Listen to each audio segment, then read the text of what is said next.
Okay, we'll go ahead and get started.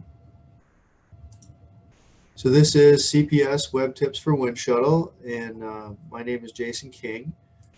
And just a couple housekeeping things to take care of right away. So everybody should be muted. And then again, if you have any questions while I'm going through the presentation or the demo, please feel free to type them in, and I'll take a look at those when we get to the end of the session, and I'll do my best to answer those questions for you.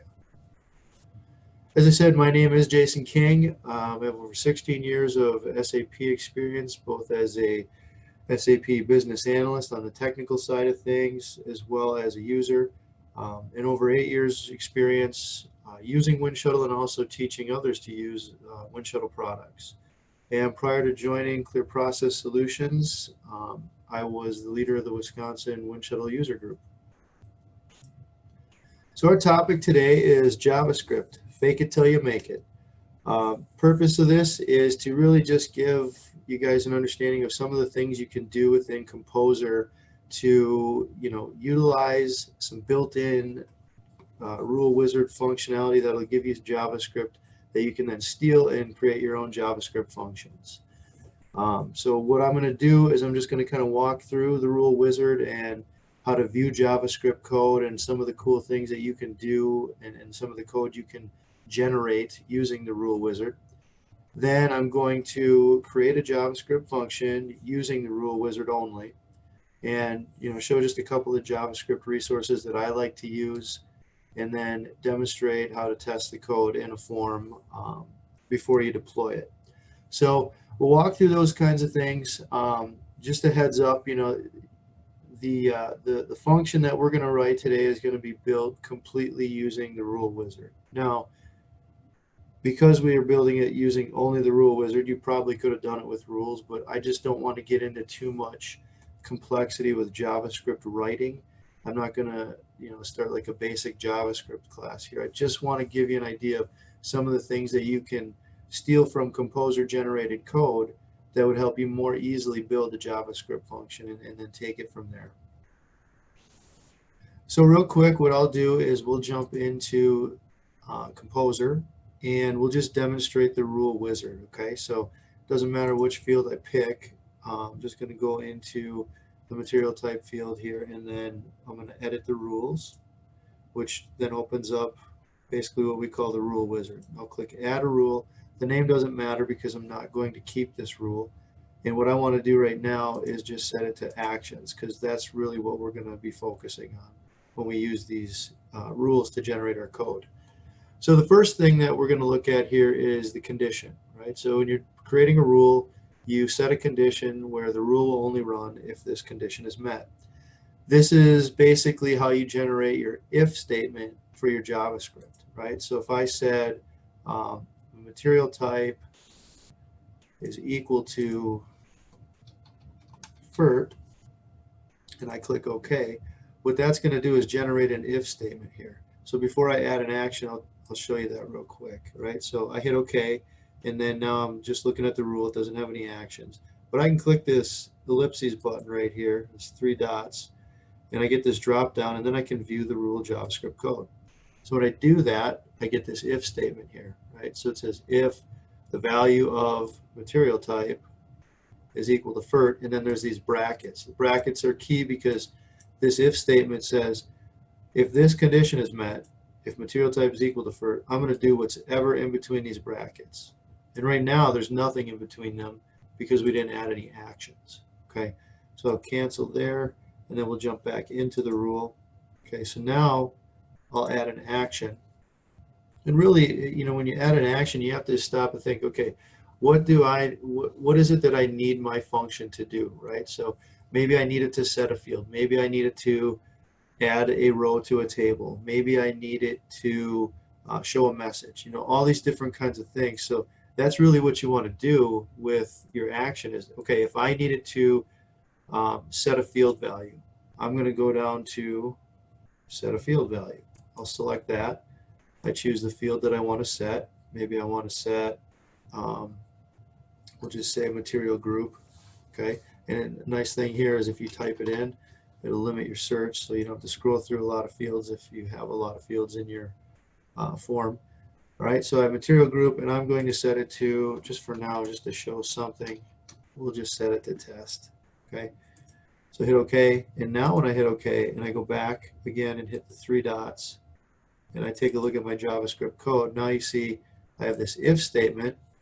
So if material type is equal to FERT, I'm going to do what's in between the brackets. I'm going to set material group to the value of test. Okay, so that's how we can utilize the rule wizard to kind of, create a simple rule and generate some code for us, right?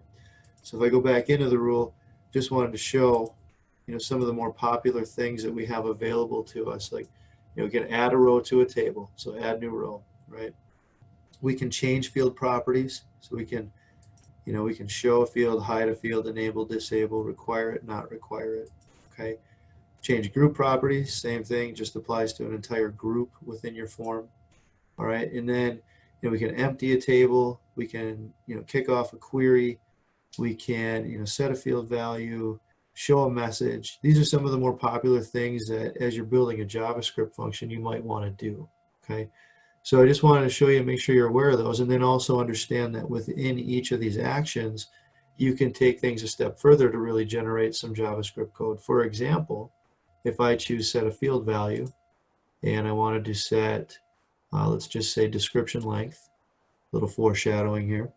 The value that I want to set it to maybe is the length of another field that I've filled out, okay? So what I would do is I would come in, and instead of just picking a field by clicking insert field value, I can insert a function, and this further creates more JavaScript code that I don't have to write. So for example, in this case, if I choose the function of string length, what that does is it returns the number of characters in a text string. Like if I'm dealing with a material master description that's only allowed to be 40 characters, and I've generated a material master description with some JavaScript code, I might want to know how long that is. Okay, so I take string length, I hit OK, and then I just replace this text here with the field that I'm evaluating, right? So in our case, later on it's going to be temp description. Okay, and I hit OK, and OK, and OK, and then if I look at my code, it's created all this JavaScript for me that I don't have to then write. Okay, now if you're a JavaScript programmer and you know how to do this, there's a shorter way to generate this or get this effect. But if you're not, if you're faking it till you make it, this is a great way to do that without having to really know anything about JavaScript.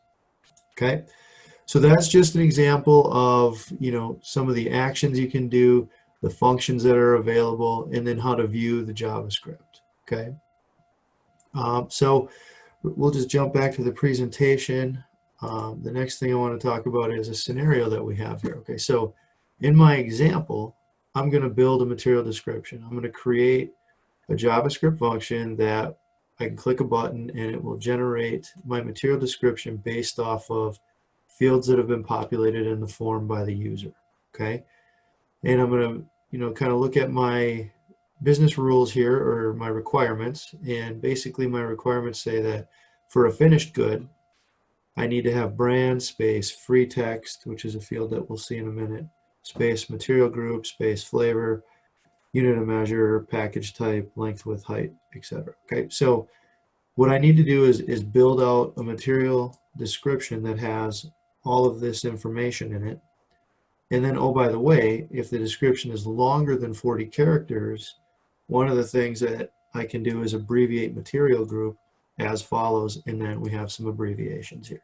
Okay, so with that said, here's our form, right? So we have our material group, base, unit of measure, all the different fields that we need to basically build out our description are right here on the form. Okay, and we're going to be populating this material description field with the generated description when we click this button. Okay, so what we need to do then is really kind of think about, okay, well, how do I need to do this? Well, if I'm going to build a description and then I need to make sure, how long it is. Well, I need somewhere to store how long it is.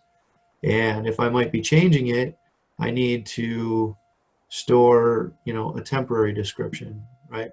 And then, material group, I might be abbreviating that. Well, I can't abbreviate it. Like if I choose retail and it's supposed to be abbreviated to RT, I can't set material group to RT because that's not a value in the dropdown. I'll get an error message there from the form.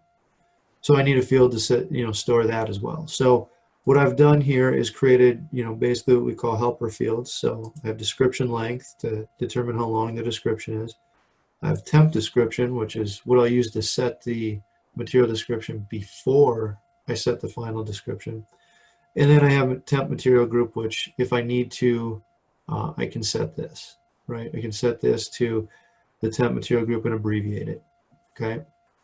So just kind of wanted to give you the lay of the land with the form and understand kind of what I'll be working with as I go through here. So you see there's a rule here on material type. So if I go to edit rules, I have to say, okay, you know what? JSON was messing around. I need to delete that, okay? I don't want that in there when we deploy. All right, so one of the things that I mentioned before is I'll show you some tools that I like to use, one of which is Notepad++, okay? Now there's a ton of different Notepad type tools out there, but when I'm writing my code before I put it into Composer, I like to kind of just type it out here, and this is one that I just started using. It's free, and one of the cool things about it is as I start to build my JavaScript here, I can go up and choose language, and I can go all the way down and select JavaScript. And now what's going to happen is when I type things that are like keywords in the JavaScript language, like the word function, it's going to highlight it, so then I know I'm using a keyword there. Okay? And then it kind of just highlights everything so I can better see my syntax of the code that I'm writing. Okay, so this might be, let's see, we'll just call this description. Oops. Builder. And then you always have to have the little brackets, or the little parentheses, I should say. And then right underneath the function, you need the curly brackets, okay? So everything that I'm going to do in this function needs to be in these curly brackets, okay? I can have other curly brackets in here and so on, but everything that I need to do needs to be within these curly brackets, okay? So you have the word function, you name it, you put the parentheses here. Parentheses is if you wanted to pass in variables. We're not going to get into any of that. But what you have here is basically just the start of your function and somewhere where we can start pasting things in. Now, what I like to do and what I recommend as a best practice is kind of write pseudocode, right? So you kind of just list out, here's all of the things that I need to do to basically make this work, right? So if we look back at our requirements, one of the first things that we need to worry about obviously is building the description, making sure that it's not, longer than 40 characters, and if it is, we have to set, the abbreviations here. So I'm going to actually just start with the abbreviations because that's something that I can do at the beginning real easily. Okay, so what I might do is just type out some pseudocode back in Notepad++, start right here and just say, okay, so if this material group field is equal to retail, I'm going to set the temp material group field to RT, okay? And then just go through and, for the 4 options that we had, we go right ahead and just, get 4 lines here that I'll need, right? So I'm all covered for retail, food service, wholesale, private label, okay? Now I copy and pasted that in. Normally I just type it out just to save a little bit of time here and not bore everybody to death with my terrible typing skills. I've just copied and pasted that in, okay? So then I'll go down a couple lines and, what is the next thing that I need to do? Well, I need to basically set that temporary description so that I can get a length on it, okay? So when we look back at the form, this material description, we have that helper field for a temporary material description. I'm going to set that to what my requirements said, which is all of these things here. Okay, so then my next line of pseudocode might be something kind of in my JavaScript here like this. Okay, so I'm going to set that temp description to all of these things. Okay, and then after that, what I need to do is I need to determine the length, right? So I'm going to set my length field that I have. Okay, so I'm going to set description length to the number of characters in temp description. Okay, from there I have to decide how, what to do next, right? So then I'm going to have basically an if condition, right? Because I'm going to do something based on this length. So if my description length is greater than 40, I'm going to do this, right? So what is this? Well, I have to basically replace my temp description with a new description that has that abbreviated field in it, right? So in here, I'll set that temp description to basically the same thing. The only difference is now I'm going to take that those abbreviated letters and put it here to try to shorten up the description and get it under 40. Okay, and then from there I'm going to have to basically set the length again, and then we'll go from there. So the next step right after that would be, I got to set my description length again to see how long that temp description is now, and then I'm going to check it again, right? So yet another if condition. Okay, and then at this point I might just stop and say, look, I've checked it again, we've tried to abbreviate it. Now I'm going to show the user a message. Okay, so I'm going to show them a message that says error, the description is longer than 40 characters, and then I'm going to set the description length to the number of characters. Actually, you know what, instead of doing that, at that point what I would do is we want to get out of this loop, if you will. So what I'm going to do is just say, okay, I'm setting material description to temp description. So even though it's too long, I'm still going to set the field, and then what will happen on the form is I will get an error in this field that says it's too long, right? The max characters is 40, that's too long. I won't be able to submit the form, and the user will also see a message that says it's too long. So then they'll have to maybe shorten up their free text that they've typed in, or do some other kind of finagling to get that description a little bit shorter. Okay, so that's really what we're going to do. We've kind of got our pseudocode just about done, but hey, what if it's not greater than 40? What if right away everything is just fine? Well, in that case, what we want to do is have an else with our if. Okay, so we have this if here, now we're going to have an else. So basically otherwise is what we're saying. Okay, and then our else is going to say, well, we're just going to set the description because we're good to go. It wasn't longer than 40. And then pretty much we're done. Okay, so here's our pseudocode, right, for our JavaScript that we want to build. And now what we're going to do is we're just going to go line, command by command, if you will, and we're going to build that in the rule wizard. So we'll come back to Composer. Doesn't really matter which field we pick. We'll start with material group, and we'll just add a rule that we're not going to keep. We're just going to build it out here. Okay, so we're going to say when material group is equal to retail, we're going to set a field, and that field is going to be our temporary material group field. And we're going to set it to RT and hit OK. And OK. And now we'll view the JavaScript. Okay. Got it just how we want it. Copy that. We'll go back to our Notepad, and we'll replace this line with actual code. Now, one thing I like to do, I like to keep my JavaScript a little bit neater, so I like my brackets on their own line. Okay, so if I have an if, now I can see exactly what's happening between that, between the brackets when that condition's met. How far you take that is up to you. It's a lot easier to read, I think, after the fact, if you ever have to maintain this. Okay, so then we would just follow that same exact process that we just did to get the other rules in here. And just for time's sake, I'll paste that in, and we have that complete, right? So then what we have here is, oops, we got our JavaScript rules written to get our abbreviations set. So just like that, we got a function that's already abbreviating something for us. We're cooking with gas now. Okay.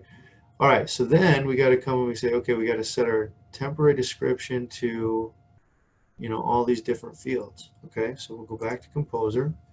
We can really just use the same rule because we don't even have to worry about the if condition because we're not doing anything. We're going to do this no matter what. So I'll go ahead and click on the action itself, and that'll take me right into the action. I'm still setting a field, right? But this time I'm setting my temp description field, okay? And now I'm going to go into the function because now I need to use a function. So I'll go ahead and get rid of what was there, that RT, and I'll say insert function. How am I going to combine all of these different fields to make one description? I'm going to use concatenate or concat, okay? So we use that. And basically what that does, it'll combine two or more fields or text strings into one text string. And then basically what you do is you have the concatenate in parentheses, and then for every, it says text 1, text 2, it's going to take those things and put them together, okay? So we hit OK, and we see that we have text 1. So what I want there is going to be our brand field, okay? So I'll go ahead and insert brand, find that field, double click it, and it brings it in. Text 2 is going to be a space. So now I don't have a field with a space, and then I'm just going to have to put that in there. So I do double quotes and a space, and that gives me my space. Okay. Then I'll get rid of these 3 dots, and I'm ready for my next field right here, which is free text. So then I go into the fields and I find free text. And I bring that in. And then after that, I need a space, and so on and so forth until we get the description built out how we want it. I'll hit OK for now. And then once we have that built out, again, we go to our JavaScript and we copy the code. Okay, we hit copy, get the code in there, and then we basically just go into our Notepad and paste it in. Replace that one line that we just created, okay? So then now it's going to go ahead and build everything out. Now you're probably wondering, okay, well, how did all the fields get in there? I cheated and did it earlier so that we could save some time. Okay, so then same thing, we have to set that description length, the number of characters. So again, with the rule, we're going to go in and say, okay, I want to set description length. And now I want to set that to the number of characters that were in my temp description. Okay, so what I want to do there is, again, insert a function. And we looked at this before in the example. So I'm going to get string length, hit OK, and then I'm going to use temp description. Okay, so I got my code, hit OK, OK, and then if I view my JavaScript, there's the code I need. I can come back to Notepad and replace this line. So we're almost done. Okay. Okay, so then, from there, we're just going to continue to use that kind of technique to then build out the rest of this, right? So then the next thing I would do is in Composer, I'd create a rule that said, my condition would be if the description length is greater than 40. So let's take a look at that. So I would say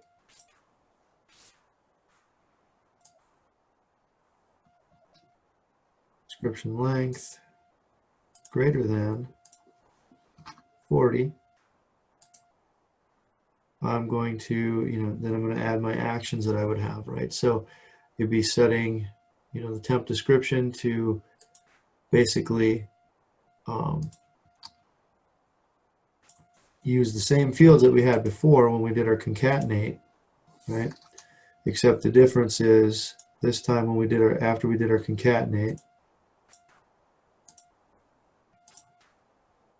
we start putting our fields in, one of the field that's going to be different is we're going to now use our temp material group right here, right? Because we want to get that abbreviation in there because the description is too long. Okay, so again, I cheated and I have all that, so I'm just going to go ahead and pull that in just so we can save a little bit of time. Okay. Give me one sec. Got to copy and paste it right or nothing will work at the end and then I look silly.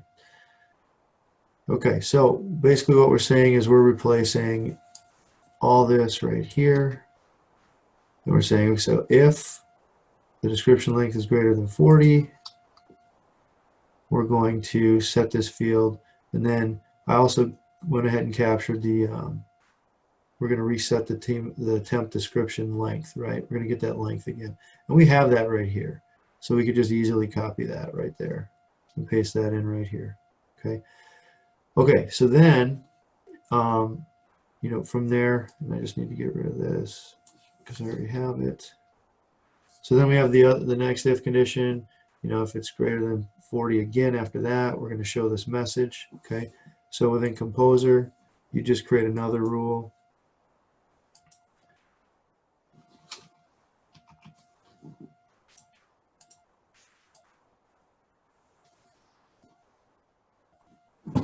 And in this case, what we're going to do is show a message.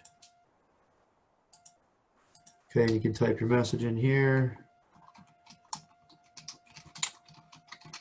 etc. However you wanted to do that, and then your title, and you hit OK, and then we're going to go ahead and again copy our code, and then we're going to paste that in. And then the other thing that we're going to do is, no matter what at that point, we're just going to go ahead and paste in, or I mean, set our final description right here to whatever the temp was. And we're going to let the error happen, or maybe it'll be short enough now, and then everything will be all good. Okay. So we'll come back and we'll replace our pseudocode right here with this. Okay. And then again, our else, right? So what is our else? Well, if it was never longer than 40, we can actually just set that final description to the temp right away. Okay. We don't need to wait or go through any other hassles, right?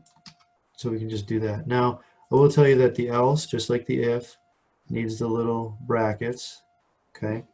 And unfortunately, the rule wizard won't generate an else. So that's just a little bit of bonus material there for you, okay? Now, what's great again about Notepad++, you know, I said, you know, it looks at things as if this was JavaScript, okay? So one of the nice things about it is I can say, okay, do all my brackets line up? Because if they don't, that means something's out of order, or so I have an extra bracket or something like that. So top and bottom are red, that's good. So then I can go through my code. Those match, they match, match. Okay, where's my next one? So this is just doing stuff, and then here's an if right here. Those match, those match, those match. So this all looks good. So I'm going to copy the whole thing. Okay, copy it. I'm going to go into Composer real quick just to do some maintenance. I'm just going to get rid of that rule I don't need. Okay, and I'm going to go to the Solution tab, and I'm going to paste in my JavaScript here. Now, as you can see, I already had this all pasted in, so that works. And I just to know that I didn't copy and paste anything incorrectly, I'll just leave that how it is. Okay, so you just paste it in there. All right, and when you do paste it in, and actually I'll just do this below. I don't know if it'll error out because it's a duplicate, but paste it in, and what will happen is everything's okay. You won't see any goofy X's or anything like that. But if it's not, you'll see these X's, right? So it says unexpected end. That's because the brackets don't line up, okay? So I'll go ahead and get rid of that extra code there. Just wanted to kind of demonstrate that for you. Okay, so now that's all we need. I'm actually just going to hit cancel, make sure it doesn't change it. All right, so then in order to call that, we need a rule on the button. Okay, so we have our rule here. and it's going to be a custom rule, and then all we need to do in our custom rule is paste in the function that we just created, and it's got to end in a semicolon. So usually when I do that within the JavaScript, I just go, okay, what function am I calling? So I will grab everything except the word function, copy that, and then when I come back to my rule,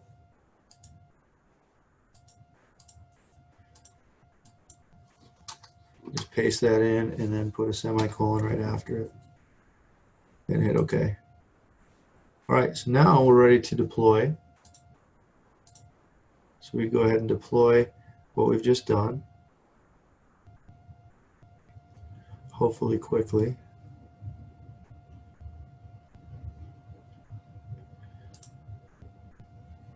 And then that'll let us launch the form.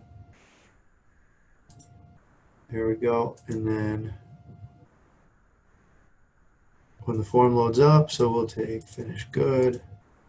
Let's do food service, do a case, box, taco. Length will be 10, 10, 10.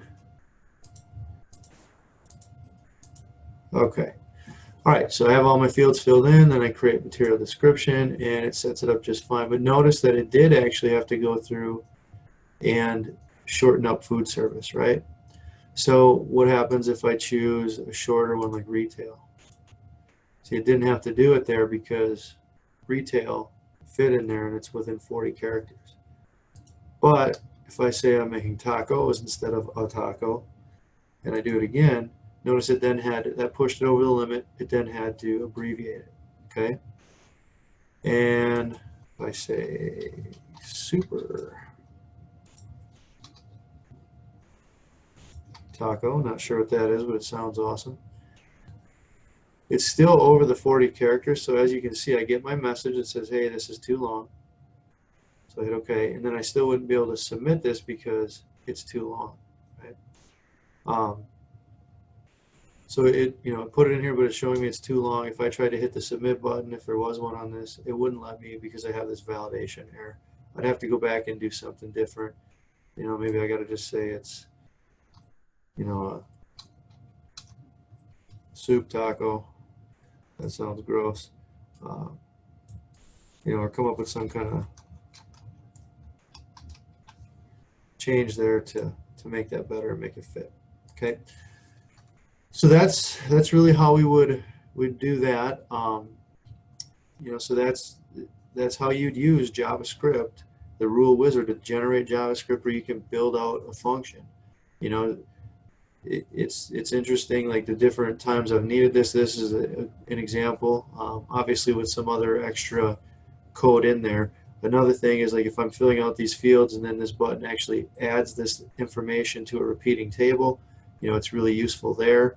And of course, there's other things that you'd want to do to make sure that this worked properly. For example, I'd want to make sure all these fields were filled out, so I'd have a big if condition around, making sure that, this material group was there, base unit of measure was there, package type was there. Else, what I would do is show a message that say, hey, you're missing one of the required fields to generate the description, right? So there's all those different kinds of things that would go into it, but I just wanted to keep it as simple as possible. So, just a couple of things. I showed you Notepad++. It's free download. That's something I like to use. Another thing I like to use is, just Googling things like, if I wanted to loop through a table in JavaScript, it was just something that you might have to do. So you Google that, and I like to go to like Stack Overflow. I tend to find a lot of good answers there. You just kind of got to read through and say, okay, what's the best answer? Okay, it's this. What do they do? Try to take the code, play with it and see how to get it to work. Okay?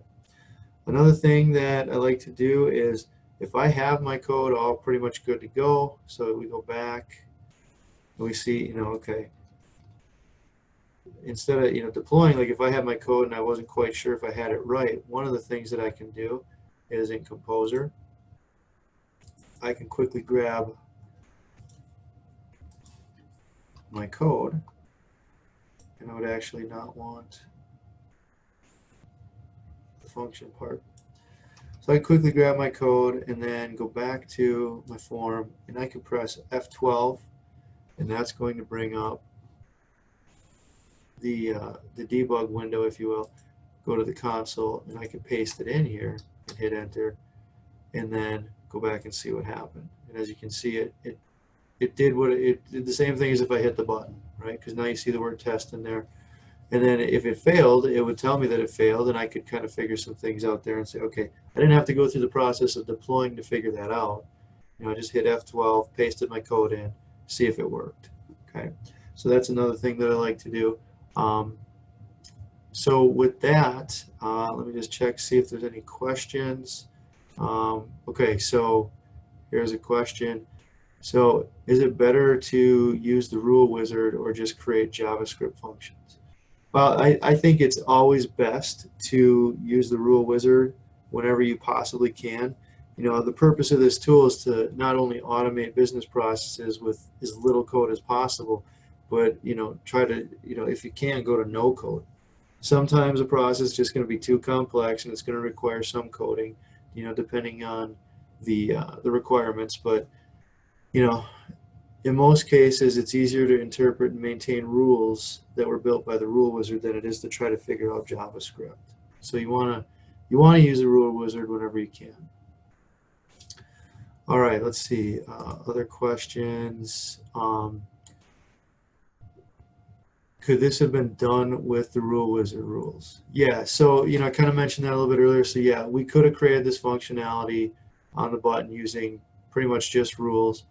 We'd had to have a bunch of rules on, you know, the different fields. Like maybe we'd have the abbreviation set on the material group field and so on. And yeah, we could have done that, but I just really wanted to give a more simple example that would basically introduce the concept of using the rule wizard to, you know, basically generate JavaScript code that we can then steal and use in a function. You know, and wanted to avoid setting variables and creating loops and things like that. Things that aren't that much more advanced, you know, and if you use the Stack Overflow or, you know, your Google search, you could probably find out those little snippets of code that we cannot generate and then be able to create a function. But this is just to kind of get you going down the path of maybe working towards, you know, developing some JavaScript code where you need it in your solutions to help make your solutions a little bit more advanced. So let's see, any other questions? Didn't see any. Okay, so I know I'm over time and that was a little bit long. Hope that was helpful. Real quick, just jump through a couple more things. You know, we went through our demo. You know, just some upcoming things. So next year's WEBtips series will start on January 16th. If you want to suggest a WEBtip topic, or if you know, just to register for WEBtips or other events that we might have going on, visit clearprocesssolutions.com. As always, all of our WEBtip recordings can be found on YouTube. And, you know, one of the things that we offer at Clear Process Solutions is solution care. You know, take advantage of it. It's a great thing. You know, we have, you know, some of the best experts related to, you know, Winshuttle in-house here at CPS. So, you know, there's a lot that we can help out with, you know, with our solution care. People are generally very happy with it.